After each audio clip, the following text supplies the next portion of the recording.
2020.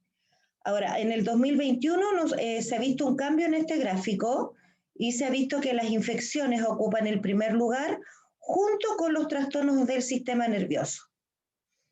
Por lo tanto, este cuadro comparativo de hace un par de años atrás, ni tanto 2 años, 1 año y medio atrás, ¿no es cierto?, se ha visto modificado producto de la pandemia o de las infecciones por el coronavirus y las secuelas secundarias que deja esta enfermedad en las personas que las han padecido.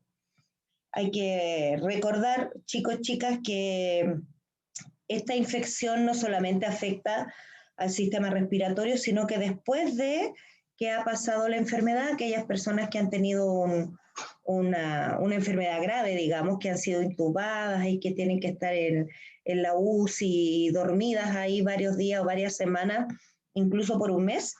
Después que salen de ese estado, salen con un daño muscular de las cuerdas vocales, renales, intestinales, hepáticos, etcétera, que a veces son mucho más larga la recuperación que la misma infección. O sea, hay personas que llevan 6, 7 meses después de la infección y todavía están con efectos secundarios.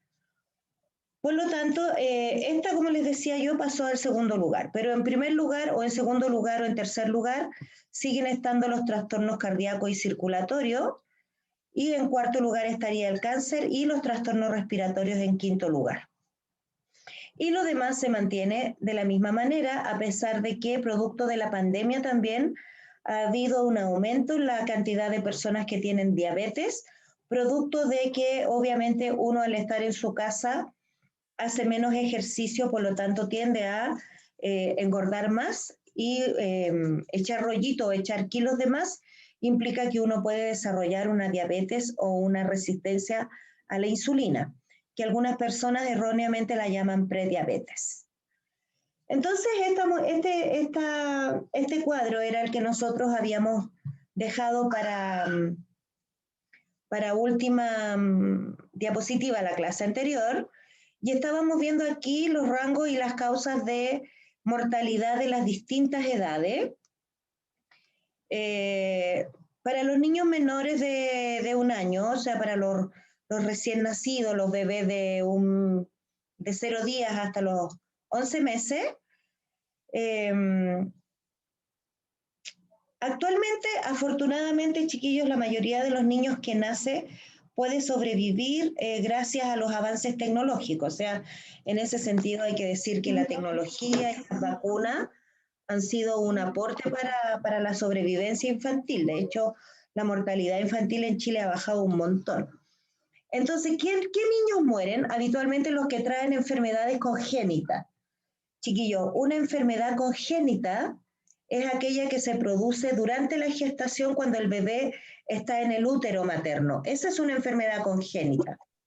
Por ejemplo, que el niño por consumo de medicamentos, por causa de la madre, contaminación, por ejemplo, pueda desarrollar alguna malformación, eso es congénito, ¿ya? O, por ejemplo, que no se forme la placenta durante el embarazo. ¿Quién está ahí con el micrófono encendido?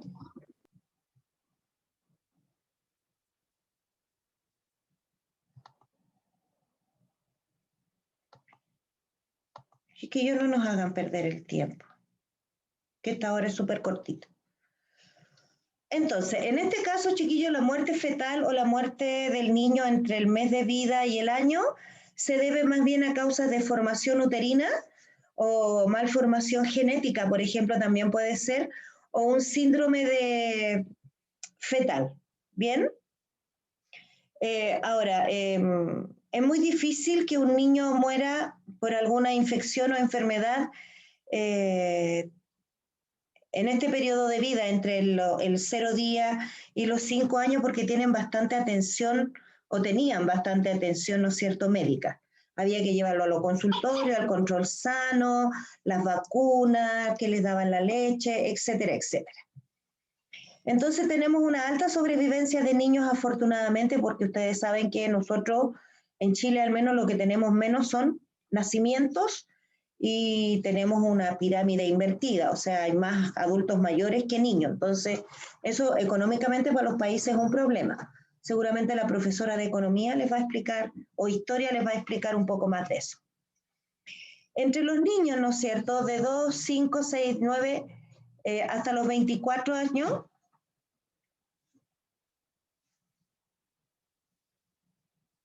son básicamente por accidente o causas externas. Ya los niños, como tienen, como yo les decía, una alta prevalencia en cuidado de salud primaria, vacunados, qué sé yo, los chicos difícilmente van a morir por una enfermedad infectocontagiosa, excepto ahora que tiene un efecto secundario el coronavirus en los niños, que provoca una enfermedad inflamatoria que puede ser mortal para ellos. Pero básicamente son cosas externas, puede ser, por ejemplo, eh, un accidente, una caída y en menor cantidad el cáncer infantil o adolescente. Pero en este caso habitualmente y en los adolescentes también se produce una alta mortalidad por riesgos de accidente y consumo de sustancias tóxicas. Ya el consumo de drogas, por ejemplo, que había aumentado mucho antes de la pandemia, también es una de las causales de muerte infanto-juvenil. Infanto-juvenil me refiero desde los 10 hasta los 18 años. Ya empezaste, Colomba. Cállate. Bien. En los jóvenes adultos y adultos ya estamos hablando de personas de 41 a 64 años. Habitualmente la principal causa de muerte es el cáncer y los tumores que aparecen en esta etapa de la edad cronológica de las personas. La principal es el cáncer. Cáncer, por ejemplo, en el caso de las mujeres, cáncer de mama, cáncer de cuello de útero, en los hombres, cáncer de estómago, cáncer de colon, cáncer de próstata, ¿ya? Pero en general en los adultos y adultos mayores la principal causa de muerte es el cáncer. Y en los adultos mayores tenemos básicamente el aumento en causas como el Alzheimer, demencia senil, Parkinson y obviamente los cánceres de los adultos mayores y también la diabetes y todos los efectos secundarios que provoca la diabetes en las personas, hipertensión, varices, ceguera, etc. ¿Ya? Esto era, chiquillos, hasta antes de la pandemia. Obviamente, estos datos están dados por el Ministerio de Salud antes de 2019. A la fecha que se hizo este gráfico, la mayor preocupación que había en salud en Chile era el sobrepeso, la obesidad y el consumo de tabaco, ¿no es cierto?, y alcohol en la población, que eran los factores que más daño producían a nivel de salud.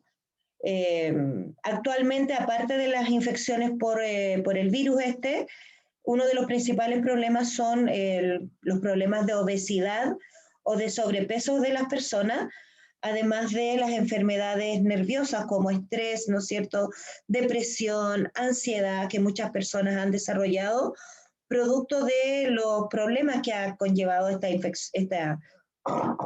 esta pandemia, como por ejemplo la cesantía, la escasez de trabajo, la carestía, la falta de ingresos, etcétera. Y el tener que estar encerrados en la casa, por ejemplo, ustedes que son jóvenes,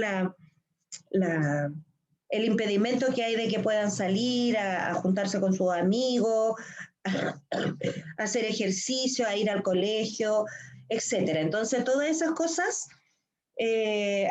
han cambiado un poco la morbilidad del país, pero sigue siendo principalmente para nosotros un problema grave, los problemas de sobrepeso y obesidad, el tabaquismo, la ansiedad y la depresión. La depresión, sobre todo, chiquillos, se ha acrecentado muchísimo dentro de los últimos meses, digamos, los últimos 20 meses. Entonces, existen diversas clasificaciones para determinar factores que inciden en la salud de las personas, ¿ya?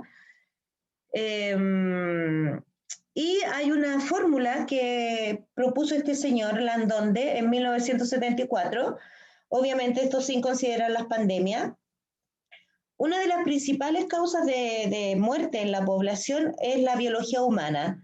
El envejecimiento, obviamente uno muere de viejo, la herencia genética, que uno a veces trae algunos genes que te pueden provocar alguna enfermedad. Por ejemplo, el cáncer, por ejemplo, el Alzheimer, por ejemplo, problemas de hipertensión. Después tenemos los factores medio ambiente físico-sociales, ¿no es cierto? Aquí hablamos de factores ambientales que te pueden provocar enfermedades como la contaminación, principalmente en aquellos lugares donde uno vive en ambientes contaminados, la pobreza, la falta de acceso a la educación, por ejemplo, el que tú puedas acceder a un buen trabajo, etcétera. Ahí estamos hablando del ambiente físico y social, ¿ya? Acá, por ejemplo, acuérdense siempre que la salud social es súper importante porque de acuerdo a esa salud social las personas pueden o no desarrollarse. O sea, una persona que tiene una posibilidad de buena educación y conseguir, por ejemplo, un título profesional, tiene mayor probabilidades de encontrar trabajo que una persona que no ha terminado enseñanza media, por ejemplo, y que no tiene ningún título que lo ayude a sobrevivir a los cambios que ocurren en la sociedad, porque ustedes saben que así como cambian las personas, la sociedad también cambia, y uno de los cambios que ha habido, por ejemplo, es que ahora hay algunas profesiones o trabajos que han ido quedando de lado, que ya no se realizan porque obviamente el proceso social ha ido cambiando, por lo tanto esas personas tienen que reinventarse. Un ejemplo típico de esto es lo que pasó, por ejemplo, en Lota, cuando cerraron las minas de carbón y esos trabajadores que trabajaban sacando carbón, ¿no es cierto?, quedaron cesantes y no les costó muchos años poder reinventarse.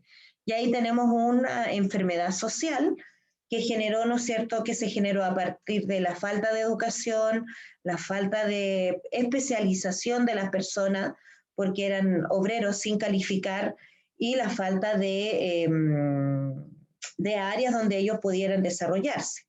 Muchas de esas personas tuvieron que reinventarse y salir del lugar donde habían vivido toda su vida a buscar trabajos a otras partes, ¿ya?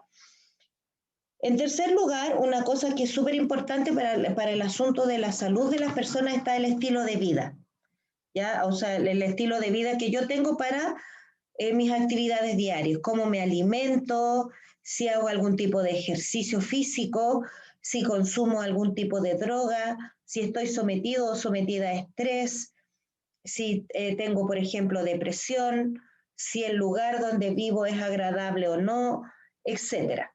¿Ya? Entonces, en este ámbito se mezclan los tres factores que determinan la salud de las personas, ¿cierto? El factor físico, el factor mental y el factor social.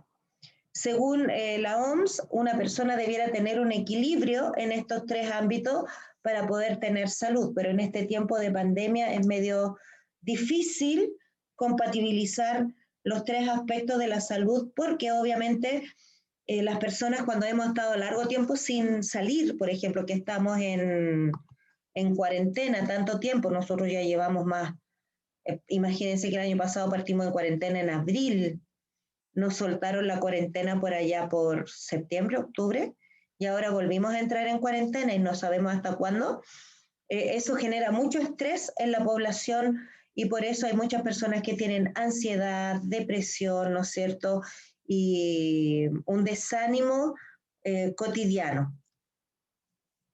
Ahora, en Chile, uno de los principales problemas, o dos de los principales problemas que tenemos a nivel de población, que se repite en otros países sudamericanos como Argentina, por ejemplo, Perú, Colombia, Venezuela, Ecuador, etcétera, tenemos tabaquismo y alcoholismo, principalmente chiquillos alcoholismo. El tabaquismo ha bajado un poco, afortunadamente, especialmente en la población joven.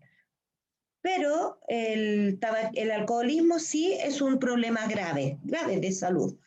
Ahora, ¿por qué problema grave de salud? Porque en Chile, por ejemplo, hablando solamente de Chile, aproximadamente un 50% de la población es alcohólica. Y estamos hablando aquí de personas que, por ejemplo, son incapaces de pasarlo bien si es que no están o con una cervecita, o con un ron, o con un vinito, o con un jote, o con lo que sea, ¿cierto? Hay personas que lo primero que piensan cuando hacen un carrete es qué vamos a tomar antes de a quién vamos a invitar. Entonces, cuando pensamos en eso primero, significa que el alcoholismo es una enfermedad grave.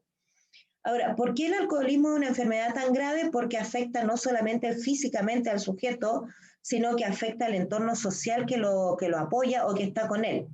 Habitualmente cuando hay un alcohólico en una casa, es una enfermedad que afecta a todo el grupo familiar, porque habitualmente las personas alcohólicas, ¿no es cierto?, producen problemas internos porque no entienden, no hacen caso, llegan ebrios, provocan problemas en la familia, hay disrupción familiar, aparte de los problemas físicos que genera el alcoholismo, como la cirrosis hepática.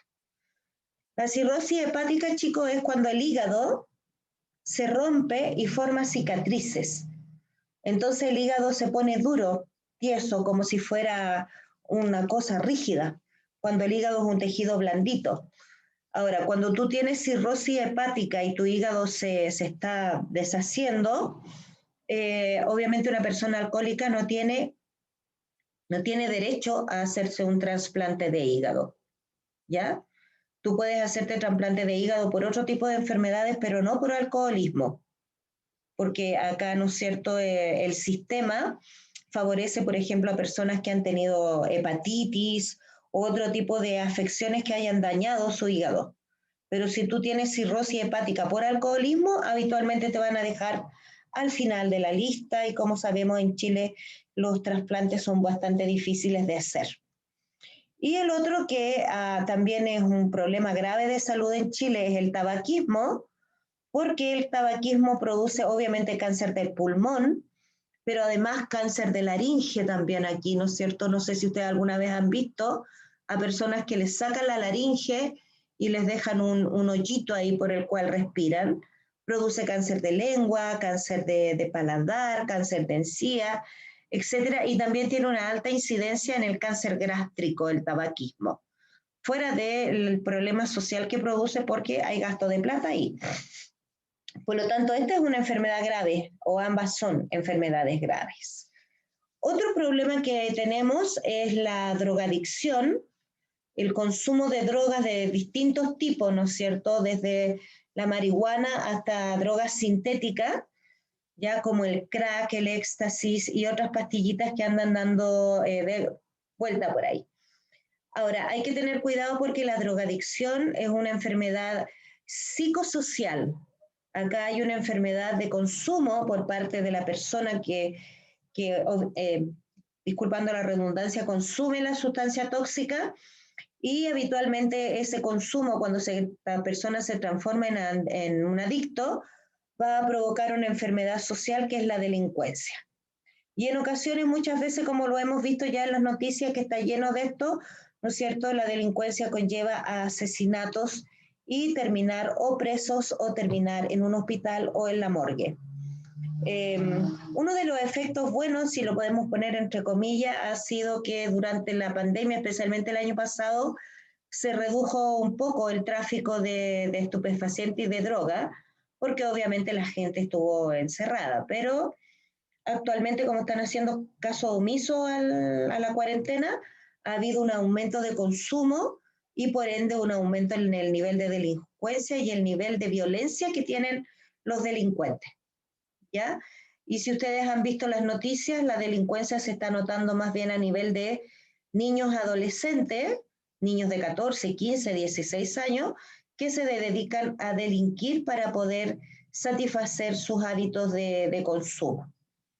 Fuera de que obviamente los utilizan para traficar, para asaltar, para hacer otros eventos. Lamentablemente, ¿no es cierto?, la droga se ha ido instalando en Chile en los últimos 20 años. O sea, antes de que ustedes nacieran ya era un problema, pero ahora ya es un problema bastante más grave. Entonces, ¿qué se sugiere para evitar estos problemas de salud, ¿no es cierto? Uno, cuando seamos jóvenes adultos, el control de la presión arterial. Miren, ahí está el valor normal que debiéramos tener, 140/90 o 14/9. Ese es el valor promedio de la presión arterial. Ahora, este control de presión arterial, chiquillos, no deben hacerlo solamente los adultos, sino que también los jóvenes adultos, jóvenes adultos, adultos y adultos mayores. Básicamente porque en Chile tenemos problemas de hipertensión, entre otros problemas en la población chilena. La diabetes, control de la glucosa, miren ahí está el valor promedio de glucosa que debe tener uno, 110 miligramos por mililitro de sangre. Ese es el valor normal, pero esto es para que ustedes los vean y si alguna vez se tienen que hacer un examen de esta naturaleza, ustedes los miren y sepan más o menos, o cachen más o menos, cuáles son los valores que tienen que tener en estos exámenes. Porque habitualmente a uno le toman, por ejemplo, ya te vamos a hacer un examen de glicemia, te dice, o te vamos a medir la glucosa, ya, dice usted va, pone el dedito, ¿no es cierto? Y le sacan una gotita de sangre y todo, y te dice, tiene tanto, ya, dice usted, y se va. Entonces hay rangos que tienen que conocer, chiquillos, por cultura general. Porque si yo veo, por ejemplo, que a mí me hacen un examen de glicemia, me hacen la cosita esa, ¿no es cierto? Te miden con el glucómetro y te dice, usted tiene, no sé, pues a las 8 de la mañana 130, 140, significa que ahí hay un problema de resistencia a la insulina probablemente. Por lo tanto, estos valores, chiquillos, hay que conocerlos, 14,9 y 110. Por si acompañan a su mamá o a su abuelita o algún familiar a hacerse estos exámenes, conocer estos rangos. Entonces usted le mira, por ejemplo, supongamos que acompañó a su abuela a hacerse un examen y la abuela muestra niveles de glucosa muy altos, usted tiene que poner ojito a esa persona o a la mamá, por ejemplo. Después tenemos la obesidad, que habitualmente influye en estos otros dos rangos anteriores. Esto ustedes me dijeron que la profesora de educación física les había enseñado a hacer esto, el índice de masa corporal, ¿ya? Si es mayor a 25, ¿no es cierto?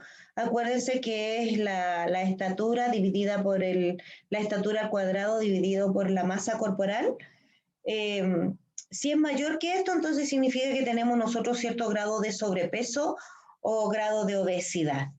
Y en este caso hay que tratar de evitar, sobre todo, chiquillos, la obesidad abdominal, o sea, que aparezca la famosa guatita poncherúa, ¿no es cierto? Porque eso implica que los órganos viscerales como intestino, hígado y otros se están llenando de grasa y eso puede afectar el funcionamiento de los órganos internos. Ahora, hay que tratar en lo posible de hacer algún tipo de ejercicio físico, aunque sea estirarse, hacer elongaciones, algún tipo de actividad. Lo ideal sería, por ejemplo, no sé, salir a caminar unos 15, 20 minutos por el sector donde ustedes viven, si se puede. En estos días, como están preocupados en otros lados, es malo que yo les diga esto, pero igual tratar de salir a caminar un poco, sacar a pasear al perro, no sé, ir a mirar los vecinos, pero salir a caminar un poco, eso también ayuda a eliminar la grasa que se forma en el cuerpo. Y uno de los mejores ejercicios, chiquillos, es justamente caminar a paso rápido, porque eso te acelera la respiración y te ayuda a quemar calorías a nivel celular. Después tenemos el colesterol, producto obviamente de la alimentación. Acá hay una hamburguesa, pero por ejemplo el exceso de pan, de fideos, de arroz y todas esas cosas que son puro carbohidrato es complicado. Entonces también esto, por ejemplo, lo bajamos con la media hora de caminata que yo les decía de salir a caminar todos los días. Tratar de no fumar, y si no fuma, no fume nunca, ni siquiera por monería, ni aunque le ofrezcan, no fume. Y actividad física. ¿Ven? Aquí hay un objetivo, se supone que debiéramos dar 10.000 pasos al día.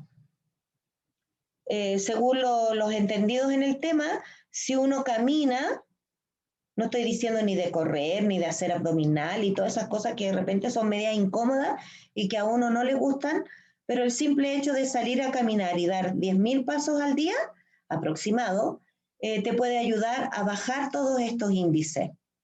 ¿Ya? Porque cuando tú caminas, obligas a que tu célula ocupe glucosa, por lo tanto ya no va a haber glucosa en la sangre, sino que la glucosa va a tener que entrar a la célula porque tú estás gastando energía.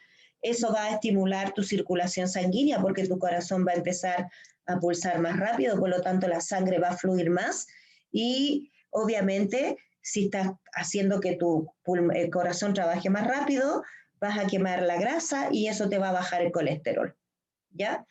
Por lo tanto, tratar, chiquillos, en lo posible, hacer algún tipo de ejercicio físico.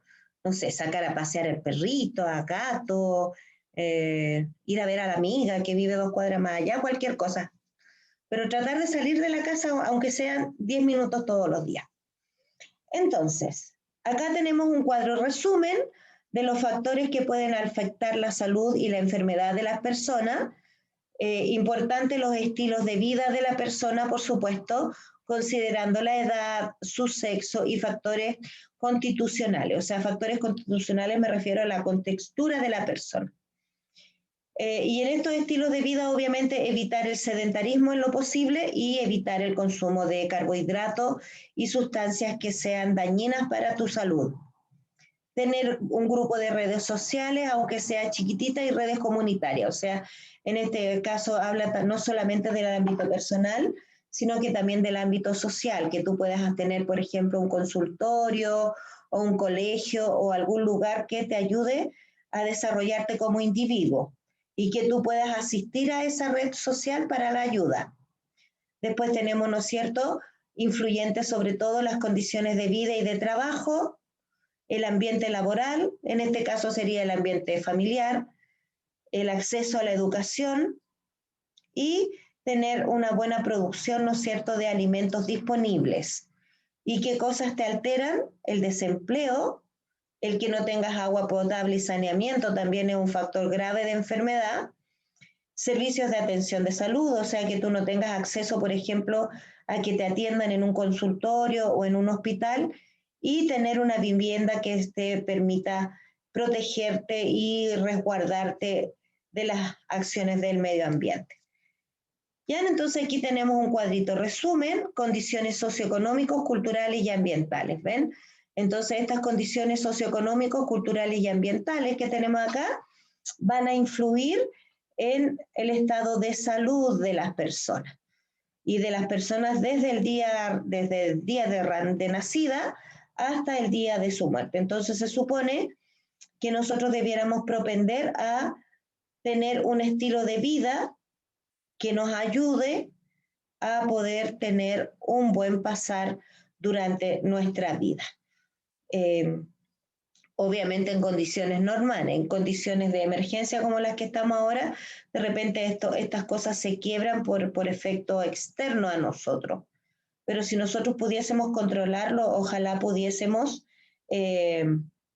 tratar de educarnos para poder tener un buen trabajo y eso nos ayude, ¿no es cierto?, a tener un mejor estilo de vida, un mejor ritmo de vida. No solamente para ustedes, sino que para el futuro cuando tengan hijos dentro de varios años más. ¿Ya? Y partimos, chiquillos, con las actividades. Hoy día vamos a trabajar con actividades del libro de biología, el nuevo. Espérenme 30 segundos.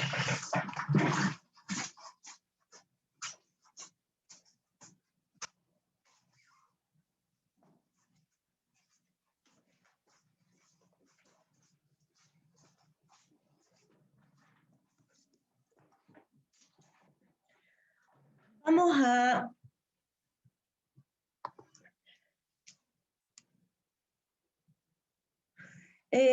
habitualmente las envío por el WhatsApp de biología o las mando en la hora de clase.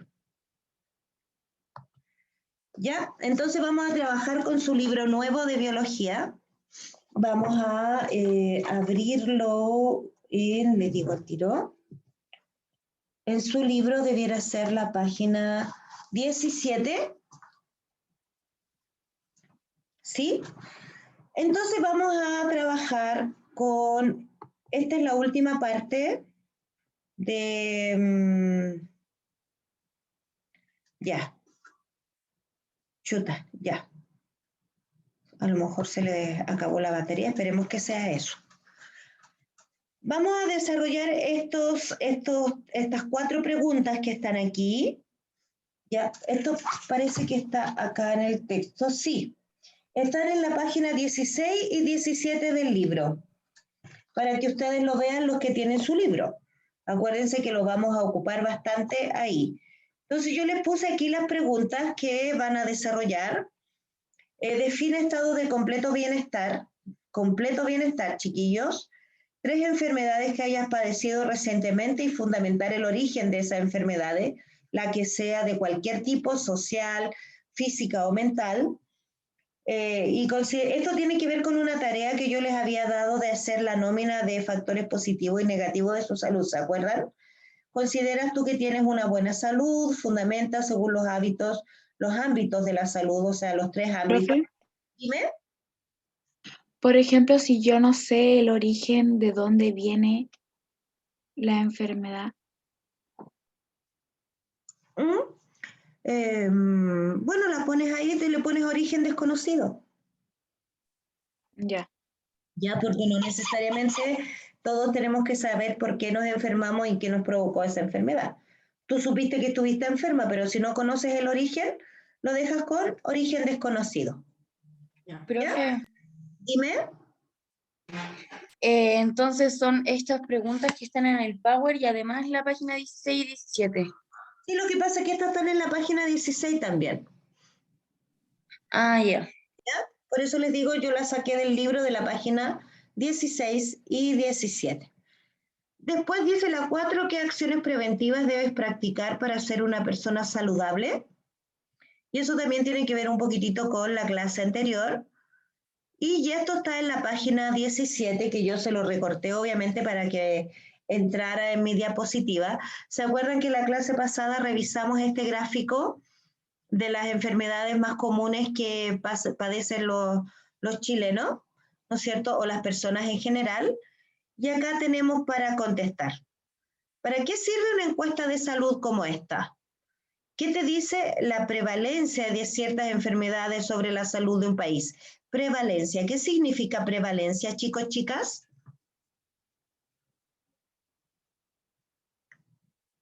Prevalecer. ¿Qué significa esa palabra picúa que está ahí? Prevalecer es que algo permanece, ¿ya? Por lo tanto, ¿qué dice la Isidora? Ya. Entonces, vamos a ver porque se nos acaba el tiempo, chicos. Busca más información sobre estados de salud de la población de nuestro país. Clasifica la información según ámbito de salud involucrado, ¿ya?